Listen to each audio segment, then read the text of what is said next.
137 आप निकाल लीजिए। आज अपनी जो मूल गाथा है उसका हम और आप सब भाव सुनते हैं। पाटा ले आना, वो स्टील वाला पाटा पाटा पीछे स्टील वाला पाटा ले आओ।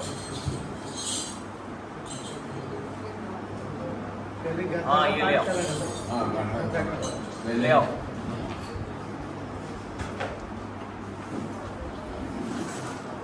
और ये पाटा भाई जी पैर देना, वो वाला नीचे रख दो।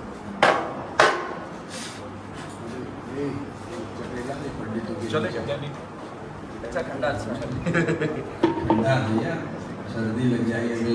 हल्दी का खून पीते हैं। ये आपके नीचे रख लो, ठंड लगे।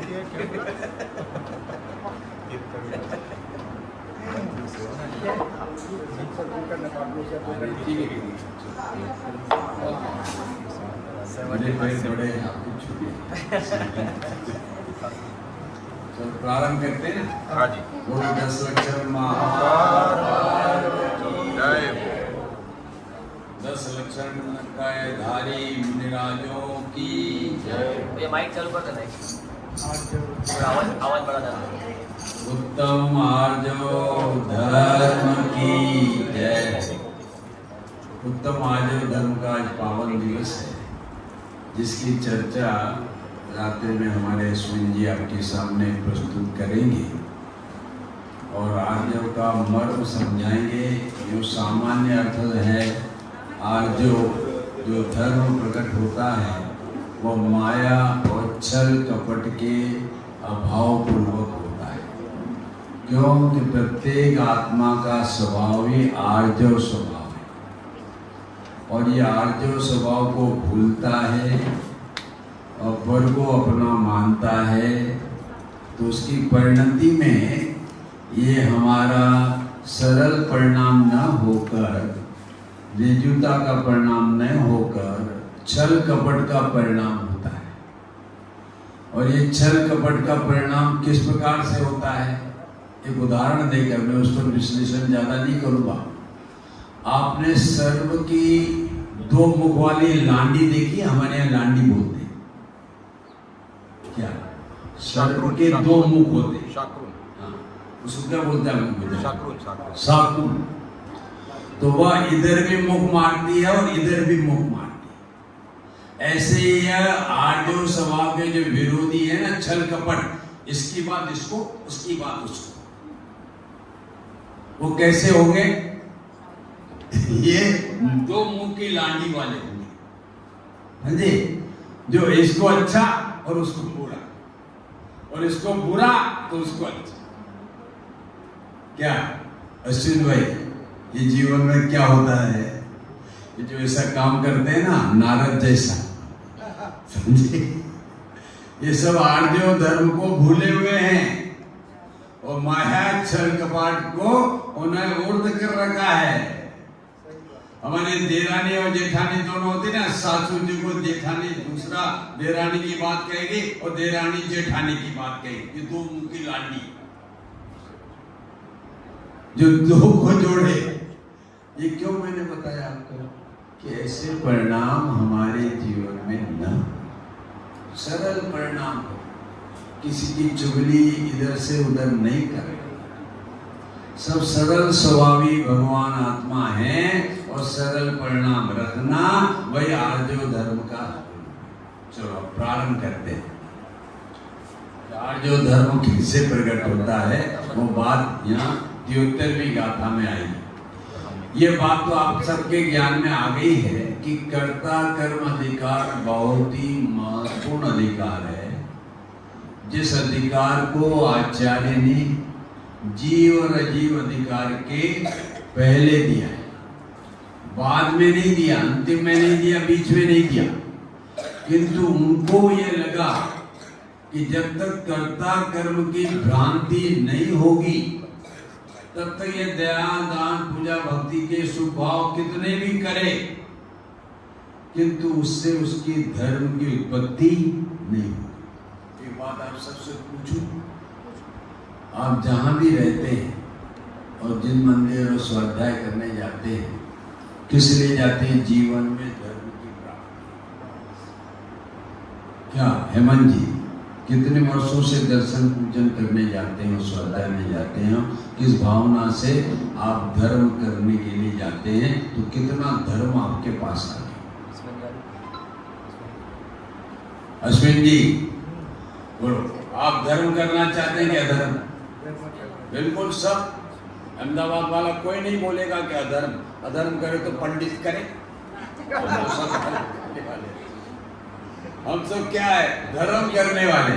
भाई साहब, अब मेरा दूसरा प्रश्न है कि आप सुबह से लेकर शाम तक धर्म करने के लिए क्या कर रहे हैं, ये बता दो बस। माता बहने भी सोच के बता। बोलो जागृति बहन, आप धर्म करने के लिए क्या कर रहे हैं? धर्म चाहती है ना शिल्पा जी? आप भी धर्म चाहती हैं, तो आप सुबह से शाम तक और शाम से सुबह तक धर्म करने के लिए क्या कर रहे हैं? धर्म माने सुख, आनंद। धर्म और सुख का अविनाभाव संबंध है। जैन दर्शन में अलग अलग नहीं है। अन्य मत में तो यही कहेंगे कि धर्म यहाँ करो, उसका फल भविष्य में मिलेगा। किंतु हमारा जैन दर्शन कहता है कि जिस समय धर्म होगा उसी समय उसे शांति आएगी। अरे मुख पर मिश्री रखे और मिठास का स्वाद ना आवे, और मिठास का स्वाद ना आवे तो क्या समझना कि कोई फिटकड़ी मुंह में रखी। क्या सुन जी? कि जिससे उसको मिठास का स्वाद नहीं आवे। हम धर्म कर रहे हैं और हमें धर्म का आनंद नहीं आवे तो उसने धर्म का भ्रम है, धर्म। अब कोई नहीं बताएगा कि हम धर्म करने के लिए क्या कर रहे हैं सुबह से शाम। हेमंत भाई बताइए। पंडित जी आपको पता नहीं है, ये धर्म करने के लिए तो 48 उपवास की, ये महोत्सव कर रहे हैं। बोलो किसके लिए कर रहे हैं भाई साहब? हमारे हेमंत भाई और कोटड़िया परिवार ये सब क्या कर लिया? धर्म करने के लिए कर रहे हैं ना, तो इनको तो ढेर सारा धर्म आ जाएगा भाई साहब। कोई नहीं बताता। जिससे भी मैं पूछता हूँ ना, बोलो कि आप धर्म करने के लिए सुबह से शाम तक और शाम से सुबह तक क्या कर रहे हैं? कोई नहीं बताता। हाँ, व्यापार करने के लिए कोई पूछो, माता बहने से पूछो कि सुबह से शाम आप क्या कर रहे हैं, तो फटाफट बोल देंगे। और धर्म के लिए सब मौन हो जाएंगे, गुपचुप, क्योंकि कर रहे हो तो बतावे ना। कोई विधि कर रहे हो तो बतावे, और वो विधि कर ही नहीं है धर्म की, तो वो क्या बताएंगे धर्म कि हम विधि ये कर रहे हैं। कर्म की विधि। शिल्पा जी सुबह से शाम तक कर्म करते हो कि धर्म की विधि? शिल्पा जी नहीं बोले, सब दूसरे बोल सकते हैं, शिल्पा जी नहीं बोले। वो कर्म करती ही नहीं, धर्म ही करती, इसलिए वो आनंद में रहती।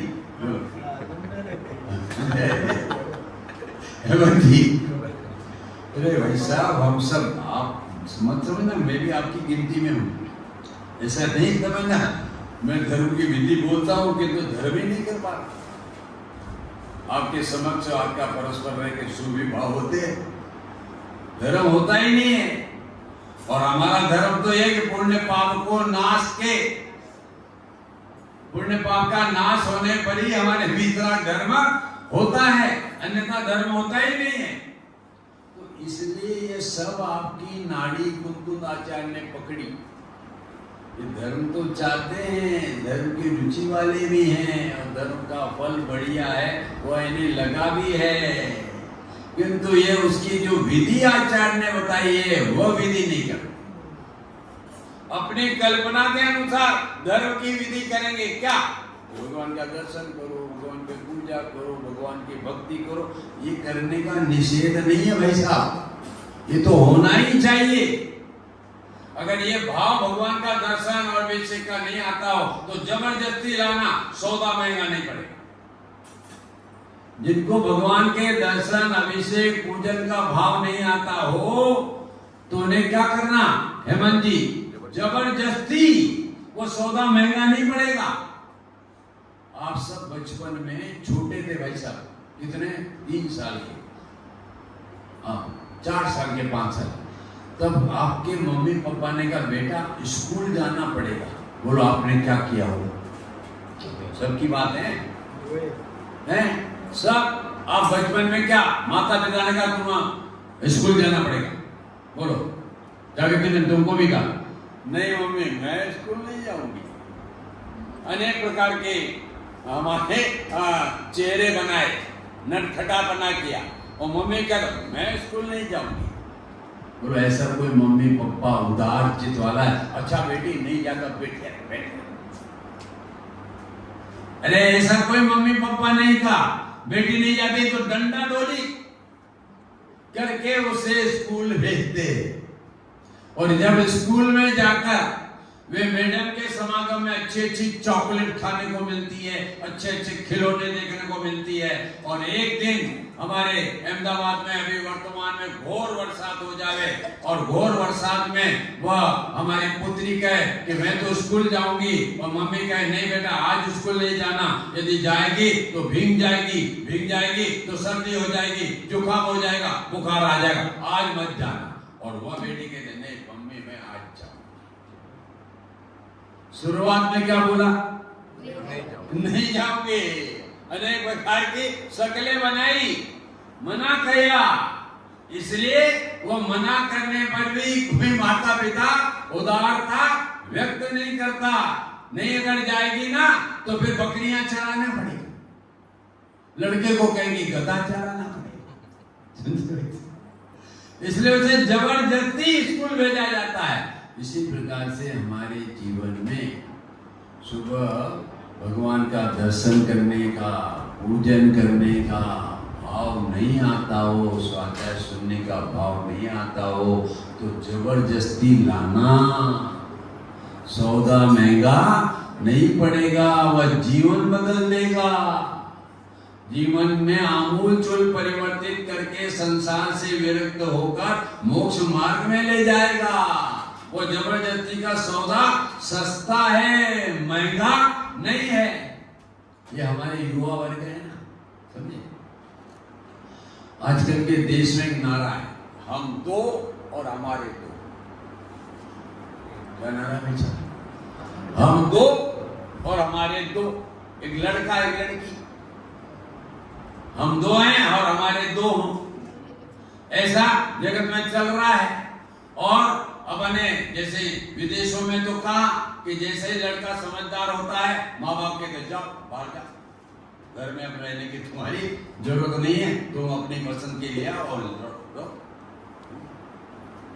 हिंदुस्तान में ऐसी अभी जागृति नहीं है, माता पिता है वो तो साथ में रखना चाहते, क्या सुनिए, और साथ में रखेंगे। किंतु कोई ऐसी पत्नी आ जाए नहीं माँ बाप की सेवा मैं नहीं करूंगी, इतने भाइयों की सेवा मैं नहीं करूंगी, छोड़ो अपन अलग हो जाते। और वह अलग हो जाते हैं तो कितने हो गए? दो थे और दो हो गए, चार हो गए।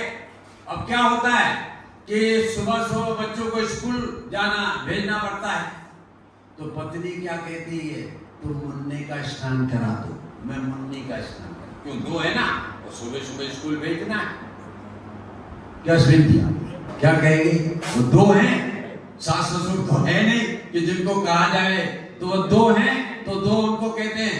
वो पत्नी कहेगी हमारे पति पर मैं तुम मुन्ने का स्नान कराओ और मैं मुन्नी का स्नान। यदि वह पति परमेश्वर धर्म की रुचि वाला होगा और सुबह सुबह और भगवान का अभिषेक करने चला आएगा तो बोलो किसके अभिषेक से वह वंचित रह जाएगा, रुक जाएगा? बोलो भाई साहब, क्या ध्रुवीन नहीं तो मुन्ना का अभिषेक करना पड़ेगा ध्रुवीन। अगर तू भगवान का अभिषेक करने नहीं आया ना तो किसका अभिषेक करना पड़ेगा? मुन्ने का।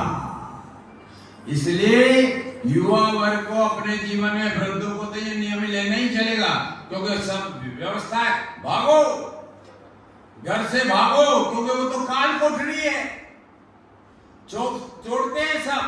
मम्मी पापा के पर्दन में की करता कर्म की प्रवृत्ति चली आ रही है, इससे हमारा संसार बढ़ता हो, इसका अंत कैसे हो? तो बौद्ध धर्म गाथा में कह दिया कि ज्ञान मात्र आश्रव और आत्मा का भेद ज्ञान जो करेगा उसे आश्रव में लीनता नहीं होगी और नवीन कर्म नहीं बनेगा और कर्ता कर्म की प्रवृत्ति भी रुक जाएगी। तो वो ज्ञान मात्र माने भेद ज्ञान, आश्रव जुदा है और आत्मा जुदा है, ऐसा भेद ज्ञान करेगा तो यह कर्ता कर्म की प्रवृत्ति रुकेगी। अब 73वें गाथा में यह क्यों आई? यहाँ शिष्य पूछता कहता है कि भगवान आप कहते हो कि आश्रम से निवृत्ति हो, हमें तन्मयपना छूटे और उसका आपने ज्ञान मात्र वो बताया, किंतु ज्ञान मात्र भेद ज्ञान करने की विधि क्या? देखो आप पढ़ो, आप प्रश्न करो, देखो पढ़ो। अब प्रश्न करता है कि मेरा प्रश्न 137 निकाला ना नीचे जो हमारा हरि गीत है ना, तीर्थकर उसके ऊपर प्रश्न है। अब प्रश्न करता है कि यह आत्मा, बोलो किसका आत्मा? भगवान का। विल ये शब्द डाला है, यह आत्मा पापा का नहीं, यह क्योंकि यह आत्मा दुखी है ना आश्रम से और उसकी निवृत्ति करने का वो विधि नहीं जानता है, इसलिए आचार्य के पास आता कहता है यह आत्मा।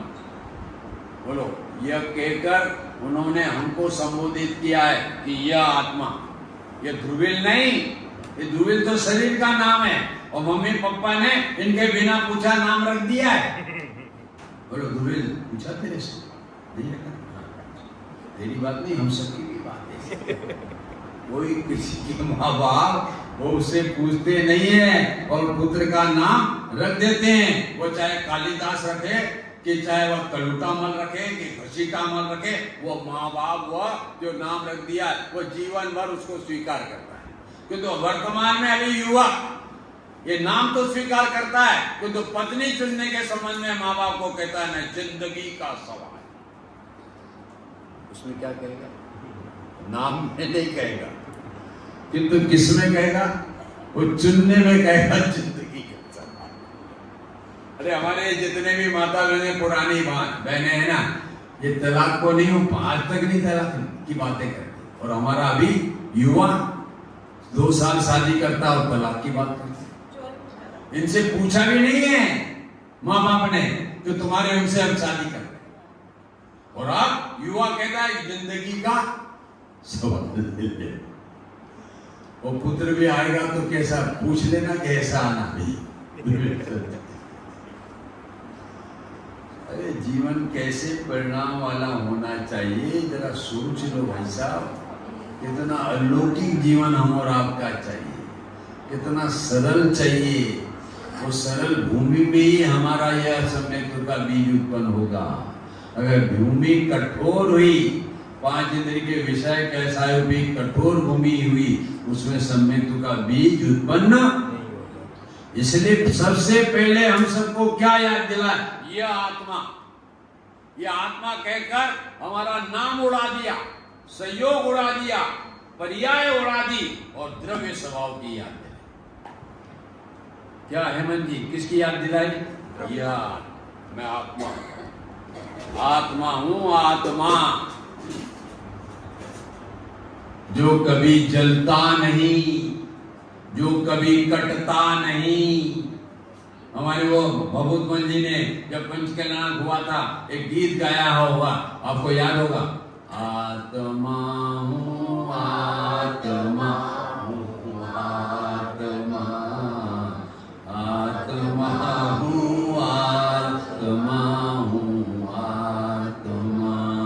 तलवार से कटता नहीं, अग्नि से जलता नहीं, मैं ऐसा आत्मा। वो आत्मा की बात कही है यहाँ, ये आत्मा मैं ऐसा हूं जो कभी कटता नहीं, जो पिटता नहीं, जो घिसता नहीं, जो रोता नहीं, जो तड़पता नहीं। यह वह आत्मा नहीं है, उन सबसे पार है। या तो पर्याय मात्र से जो द्रव्य है वो मैं आत्मा हूं। ऐसे आत्मा को आप याद रखो 24 घंटे, कि मैं अस्मिन नहीं, मैं आत्मा। इसलिए ये शब्द डाला आत्मा। वह कुंकुन आचार्य का शिष्य पहले स्वीकार करता है कि मैं आत्मा हूं, ये शरीर नहीं, कर्म नहीं, मैं परिवार वाला नहीं, किंतु मैं कैसा हूं? आत्मा। उस आत्मा को लेकर वह प्रश्न पूछ रहा है शिष्य। क्या पूछ रहा है? देखो कि यह आत्मा सदका किस विधि से, कौन से उपाय से, कौन से मार्ग से, कौन से साधन से क्या चाहता है वह शिष्य? आश्रव से निवृत्त होना चाहता है।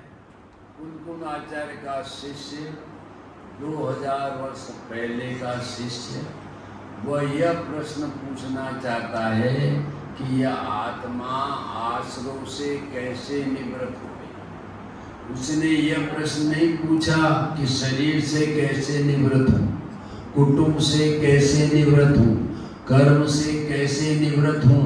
यह प्रश्न नहीं पूछा, क्योंकि उससे तो वह सदा निवृत्ति है। आत्मा तो शरीर से सदा रहित ही है, कर्मों से हमारा आत्मा सदा रहित ही है, परिवार से हमारा आत्मा रहित ही है। वो बात नहीं पूछी, क्योंकि रहित है, उनसे रहित होने की क्या बात पूछे? जिसके साथ मेरी पर्याय में शहीद बना है, तो किससे शहीद बना है? बोले आश्रम से, पुण्य पाप के आश्रम से। वो पुण्य भाव, पाप भाव, हिंसा, झूठ, चोरी, कुशील का परिणाम है पाप भाव। और दया, दान, पूजा, भक्ति का भाव है वह हमारा पुण्य भाव। किंतु दोनों भाव कैसे हैं? जो बौद्ध ने गाथा में बोला है, अशुचि, अचेतन और दुख रूप है वह आश्रव, और वह मेरी परिणति में है, और मैं उससे पीड़ित हूं, किंतु पीड़ित होने का विधि नहीं जानता हूं, इसलिए आपकी शरण में आया। मैं आपकी शरण में क्यों आया? तो मैं आश्रव से निवृत्त होने का उपाय नहीं जानता, और इसलिए आपकी शरण में आया हूं कि आप आश्रम से निवृत्त हुए हो पर्याय में, और वह विधि आप जानते हो। इसलिए ऐसे गुरु के पास आया हूं कि जो आश्रम से जिन्होंने निवृत्ति लेकर मोक्ष मार्ग प्रकट हुआ है, ऐसे गुरु के पास आया है। और जिस गुरु के ने आश्रम से निवृत्ति का मोक्ष मार्ग प्रकट नहीं किया हो, वह आश्रम से निवृत्ति होने का मार्ग क्या बताए? बता ही नहीं सकता। इसलिए किस गुरु के पास जाना है वो बात भी इसमें आ गई कि हमारे है किस गुरु के पास जाना चाहिए। नहीं तो हम चाहे जैसे गुरु के पास चले जाते हैं, चाहे जैसे गुरु के पास में नदियां चढ़ा देते हैं। वो गुरु आप जांच करो। बोले पंडित जी हम कैसे जांच कर लेते हैं? अरे बच्चा भी जांच कर लेता है कि ये पापा ठीक है और ये मम्मी ठीक नहीं है, ये जान लेता बच्चा। उसको भी परीक्षा है कि नहीं? ये मम्मी चूटी खोड़ती है और पापा संभालते हैं, तो पापा अच्छे और मम्मी। अरे बच्चा ये परीक्षा कर लेता है, तो तुम नहीं करे परीक्षा कर सकते कि ये गुरु अच्छा और ये गुरु अच्छा नहीं है। जिन्होंने आत्मानुभूति करके आश्रम निवृत्त कर लिए वह गुरु अच्छा, और जिन्होंने आश्रम में लीन है वह गुरु सच्चा है। तो यहाँ पर ऐसे गुरु के पास आकर निवेदन करता है, महाराज आश्रम जो दुख रूप है उससे निवृत्ति होने का उपाय बताओ। बोलो आप संसारी जीवों के प्रश्न क्या है आप बताओगे मुझे, नहीं तो मेरे को बताना कि आप क्या चाहते हो, आप किससे निवृत्त होना चाहते हो। बोलो जागृति बहन, बोलो आप प्रश्न बताओगे कि हम इससे निवृत्त होना चाहते हैं। तो आपको दुख रूप लगे तो निवृत्त हो गए। अश्विन भाई तो दुख रूप लगते नहीं, तो उनसे निवृत्त होने की बात नहीं। पुत्र वधु दुख रूप लगती नहीं, तो उससे दूर होने की बात हो ही नहीं सकती। जिनकी सासू दुख रूप लगे तो वो कहेगी महाराज तो ऐसा उपाय बता दो ना सासू से निवृत्ति हो। बोले हम संसारियों के ये प्रश्न है। क्या प्रश्न है? महाराज ये कर्म बहुत हैरान करता है, परेशान करता है, इसलिए इस कर्म से, मोहनी कर्म से हमें कैसे निवृत्ति हो। वो कर्मों से माने जड़ से निवृत्त होना चाहता है, किंतु भाव आश्रय से निवृत्ति की बात नहीं पूछता, क्योंकि वो चाहता है ये कर्म हमारे, ये गरीबी है ना हमें ये परेशान करती। तो महाराज गरीबी से निवृत्त होने का उपाय बताओ। ये किनके प्रश्न है भाई साहब? ये वर्तमान के ज्ञानी संसारी जो ये ऐसे प्रश्न पूछते हैं, किंतु कुंद आचार्य का शिष्य यह प्रश्न पूछता है, नहीं महाराज ये परद्रव्य, ये कर्म कोई सासु बुरी नहीं है, कोई सुसर बुरा नहीं है, ये तो गेय मात्र है। मुझे यदि बुरा है तो मेरी परिणति में पर के लक्ष्य से मैं स्त्री कुटुंब का लक्ष्य करता हूँ तो अशुभ भाव होते हैं, भगवान का लक्ष्य करता हूँ तो शुभ भाव होते हैं, किंतु दोनों भाव पीड़ित हैं, अशुचि हैं, अचेतन है, दुख रूप है, इसलिए इससे निवृत्ति होने का उपाय। प्रश्न ख्याल में आया? शिष्य का क्या? जब तक प्रश्न ख्याल में नहीं आएगा ना तो गुरु महाराज का उत्तर भी ख्याल में आने वाला नहीं है। क्या सुन भाई, क्या प्रश्न ख्याल में क्या आया आचार्य का? आपको नहीं बोलना है, नहीं तो आप शिष्य का यह प्रश्न है कि मैं दुखी हूं, किसके कारण? संयोग के कारण नहीं। ये शरीर में रोग है, गरीबी है, इसके कारण दुखी हूं। वह शिष्य कहता है मैं दुखी हूं तो मेरी अंदर में जो पुण्य और शुभाशुभ भाव होते हैं ना, उससे मैं दुखी हूं। देखो छठाला में अभी आएगा, आश्रो दुखकार घनेरे बुद्धिवंत तिने निर्वेरे। वहां पर हमारे छठाला में दौलत राम जी ने ऐसा नहीं कहा कि वह सासू जी वह बुरी, इसलिए उससे निवृत्त कैसे हो, वो उपाय बता। वो बात नहीं कही, परद्रव्य की बात नहीं कही भाई साहब। किसकी बात कही?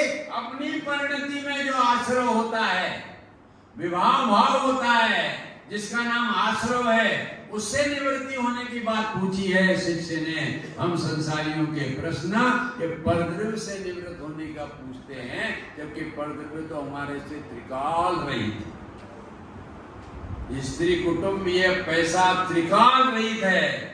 वो कोई हमारे उससे निवृत्त होने की बात ही नहीं। जो त्रिकाल रहित है उससे निवृत्त होने की बात शिष्य क्यों पूछेगा?